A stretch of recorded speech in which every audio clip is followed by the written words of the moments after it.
आपले सर्वांचे स्वागत आहे. आपण आता आलो आहोत अंबरनाथमध्ये प्रभाग क्रमांक 17मध्ये आपल्याला BJP तर्फे संतोष बोलधाने व रुपाली लठ्ठे हे निवडणुकीच्या रिंगणात उतरले आहेत. आपण आता त्यांच्याशी संवाद साधत आहोत.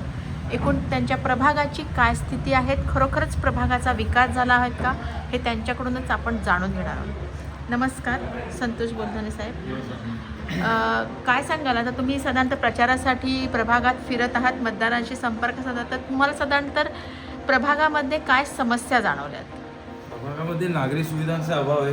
गेली 10 वर्षे 2015ला इलेक्शन लागलं होतं, त्याच्यानंतर कोरोनामुळे आणखी 5 वर्ष इलेक्शन पुढे ढकलण्यात आलं होतं. जवळजवळ 10 वर्ष नागरिकांच्या ह्या समस्या आहेत की नागरी सुविधांपासून लोक वंचित आहेत. नागरी सुविधा म्हणजे त्याच्यामध्ये तुमच्या प्रभागाने महत्त्वाची आणि मुख्य अशी भूमी हे काय? महत्त्वाची म्हणजे रस्ते, पायवाटा या अंतर्गत स्लम एरियामध्ये सार्वजनिक शौचालय आहे. पुन्हा पाण्याचा प्रॉब्लेम आहे. पाणी केव्हा केव्हा थोडं हे गढूळ येतं चिखलोली डॅमचं. पुन्हा ज्या मूळ मुद्दा आहे की इथे म्हणजे स्लम एरिया असल्यामुळे लोकांची खूप गैरसोय होते. शौचालय व्यवस्थित म्युन्सिपाल्टीतर्फे साफसफाई होत नाही, नगरपालिकेतर्फे फक्त बिलं काढली जातात पेपरवर, म्हणजे साफसफाई आहे पण ते तशी प्रत्यक्षात काही होत नाही तिथे.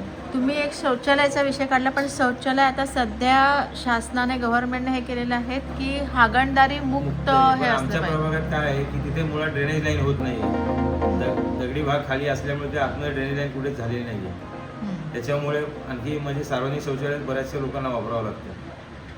तर आम्ही त्यालाच प्राधान्य देऊ की आम्ही आल्यानंतर तिथे मुख्यतः की ड्रेनेज लाईन करण्याचा विचार आमचा आहे तिथे.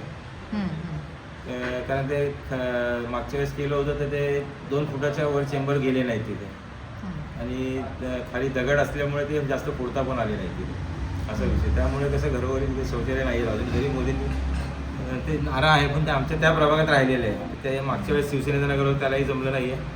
आम्ही यावेळेस करण्याचा पुरेपूर प्रयत्न करू. आता तुम्हाला ह्या सगळ्या समस्या दिसल्या आहेत, तर तुम्ही एकूण ह्या समस्यांचं निराकरण करण्यासाठी कशा पद्धतीने वाटचाल करणार? निराकरण करण्यासाठी बघा, आता नवीन इलेक्शन लागलेलं. आता आम्ही काही प्रतिनिधी नव्हतो, लोकप्रतिनिधी नाही आहोत. आता जर आम्हाला संधी दिली जनतेने तर लोकप्रतिनिधी झाल्यावर आम्ही पहिल्यांदा तेच काम हाती घेऊ, जेणेकरून लोकांना त्रास होऊ नये. पण तुमची एक सामाजिक व राजकीय वाटचाल कशी राहिली आहे? सामाजिक राजकीय म्हणल्यावर जवळजवळ मी 25 वर्ष सामाजिक आणि राजकीय क्षेत्रात आहे. मी स्वतः माझी 3री निवडणुकीची वेळ आहे. गेल्या वेळेस मी 41 मतांनी पडलो होतो. तर सामाजिक राजकीय म्हणजे कसं की समाजकारणातून आम्ही पुढे आलो आहोत आणि आता राजकारणात आहोत. त्याच्यात आता इथे कसं झालं की दोन्ही उमेदवार बाहेरचेच देण्यात आले आहेत, स्थानिक लोक नाही आहेत तिथे. इव्हन राष्ट्रवादीचे, पुन्हा शिवसेना पक्षाचे. आता भारतीय जनतातर्फे आम्ही दोघे इथे स्थानिक उमेदवार आहोत. मी संतोष वासुदेव बोलधाने आणि रुपाली लठ्ठे, दोघे आम्ही स्थानिक आहोत इथे. त्यामुळे लोकांचं म्हणणं यायचं की आम्हाला जवळचा आणि स्थानिक उमेदवार आहोत. तर किती विश्वास वाटतं की मतदार तुमच्या पाठीशी खंबीरतेने उभे राहतील? मतदार नाही म्हटलं तरी 80-90% जनता आमच्या पाठीशी आहे. जे आमचं माझं गेली जवळजवळ 25 वर्ष सामाजिक कार्य आहे ते बघून लोकांचं फक्त कल एवढाच आहे की आम्हाला आमच्या जवळचा आणि हक्काचा माणूस हवा. तर तुम्हाला विश्वास आहे इथले मतदार तुम्हाला बहुमूल्य मतांनी विजयी करतील? बरं, आता तुम्ही एकूण काय सांगाल? आता हे एकूण पर्व आहे हे विकासाचं आहे, तर विकासाच्या दृष्टीने हे बाकी पाणी, लाईट, गटार हे तर झाल्यास, पण त्याच्या व्यतिरिक्त विकास करण्यासाठी, कारण प्रभागाचा विकास झाल्याबरोबर प्रभागाच्या विकासाबरोबरच शहराचा विकास होतो, तर त्या दृष्टीने तुम्ही कुठल्या पद्धतीने कामं करणार? त्या दृष्टीने मोदी साहेबांच्या नेतृत्वाखालीच भारतीय जनता पक्ष काम करत आहे. आता आमच्या नगराध्यक्ष पदाचा स्वतः उमेदवार चार्टर्ड अकाउंटंट आहेत. तर आम्ही प्रभागातला विकास हा त्यांच्या मार्फतच आमचा होणार आहे, जेणेकरून प्रभागातील तळागाळातील लोकांचा विकास व्हावा, जो आत्तापर्यंत काँग्रेसने केलेला नाही आहे. त्या दृष्टीने ते पावलं आणि त्याने प्रेरित होऊन आम्ही भाजपमध्ये आम्ही कार्यरत आहोत. बरं, आता मतदान हे 20 तारखेला झालेलं आहे. हा जो चेंज झालेला आहे तुम्हाला काय योग्य वाटतं का? योग्य कसं प्रत्येकाला संधी मिळाली काम करण्यासाठी मतदारांपर्यंत पोहोचण्याची, तर 20 तारखेला योग्य ते मतदार निर्णय घेतीलच. नमस्कार रुपालीताई, तुम्ही प्रभाग क्रमांक 17 मधून निवडणूक लढवीत आहात. तुम्ही एक लेडीज आहात आणि महिलांच्या देखील बऱ्याचशा काही समस्या असतात, तर त्या समस्या सोडवण्यासाठी त्यांच्या विकासासाठी तुम्ही कशा पद्धतीने कार्य कराल?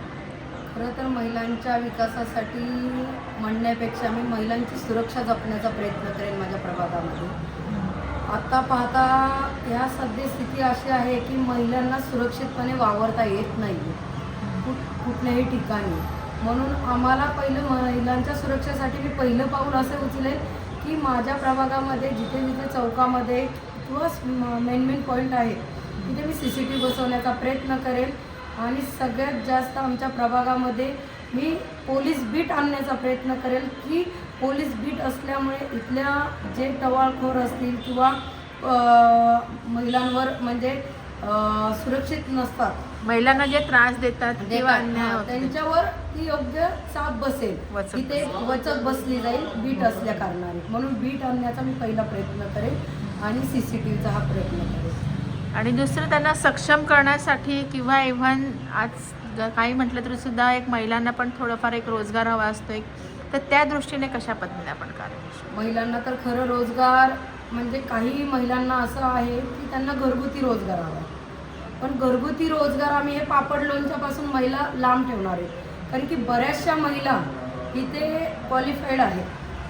बऱ्याचशा महिला पाहायला गेलं तर 12वीच्या पुढे शिक्षण घेतलेल्या महिला आहेत, तर त्यांना घरी बसून आपलं कसं चांगल्या प्रकारे योग्य त्यांना काम मिळवून देता येईल आम्ही हे बघू, काहीतरी नवीन वर्जन त्यांच्यासाठी आणू.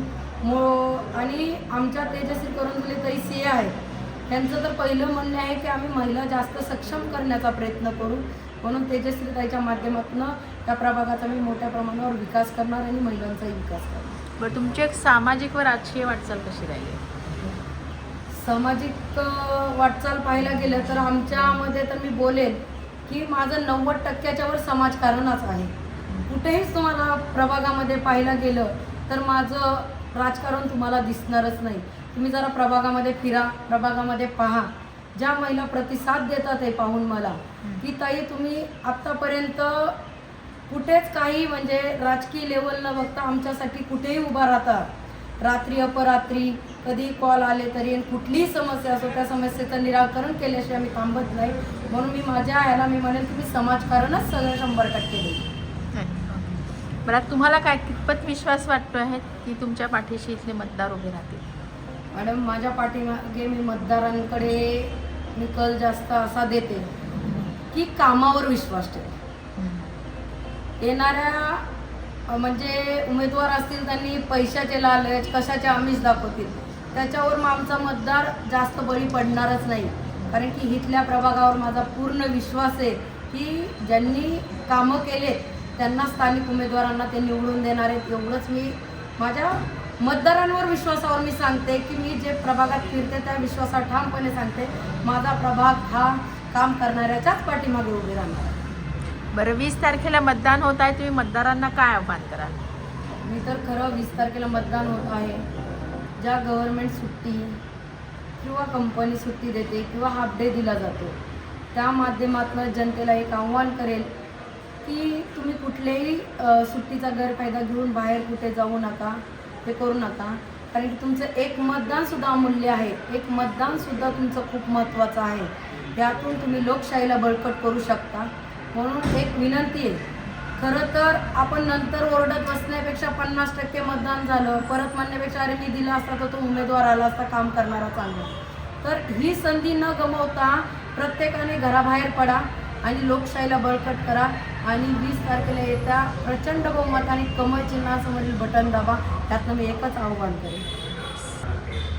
असं तर मी आणखीन एकदा सगळ्यांना आश्वासनाने सांगेन की अंबरनाथमध्ये पाहायला गेलं तर 25 वर्ष भ्रष्टाचार हा प्रत्येक नागरिक पाहतो. त्या नागरिकांना मी आव्हान सगळ्या करेन की CA चार्टर्ड अकाउंटंट आमच्या तेजश्री करुंजुलेताई नगराध्यक्ष पदासाठी उभे आहात. त्या तेजश्रीताईंना 1 नंबरचं बटन दाबून कमळ चिन्हासमोरील प्रचंड बहुमताने विजयी करा. कारण की ज्याचं काम 1 नंबर असतं ना, त्यांचं बटन बी 1 नंबर असतं. असं आमच्या तेजस्वीताईंच्या बाबतीत झालेलं आहे. तेजस्वीताई आमचं 100% समाजकारण पाहतात. म्हणून 1 नंबरचं बटन दाबून प्रचंड बहुमताने विजयी करा. तसंच प्रभाग क्रमांक 17मधून मी रुपाली लट्टे आहे, मधून. तुम्ही सगळ्यांनी, मी म्हणते की काम करणाऱ्याला संधी द्या. हौशे नवशे गवशे सगळे येतील, पण एखाद्या व्यक्तीला खरंच जनसामान्यातून ती व्यक्ती उभा राहते आणि जेव्हा ती तळमळ असते काम करणाऱ्याची, तर त्या काम करणाऱ्या व्यक्तीला म्हणजे मी म्हणेन की रुपाली लट्टेला प्रचंड बहुमताने विजयी करा. 4 नंबरचं बटन आहे वाईट याच्यामध्ये, तरी प्रचंड बहुमताने विजयी करा एवढीच विनंती करेन. तसेच माझे सहकारी प्रभाग क्रमांक 17 मधून संतोष बोलधाने साहेब पण आहेत. त्यांनाही मी सांगते की त्यांच्याही कामाचा विश्वास बघा की 25 वर्ष झालं त्यांनी जे अंबरनाथमध्ये किंवा प्रभागामध्ये काम केले, त्यांचंही 4 नंबरचंच बटन आहे. 4 नंबरचं बटन दाबून प्रचंड बहुमताने विजयी करा.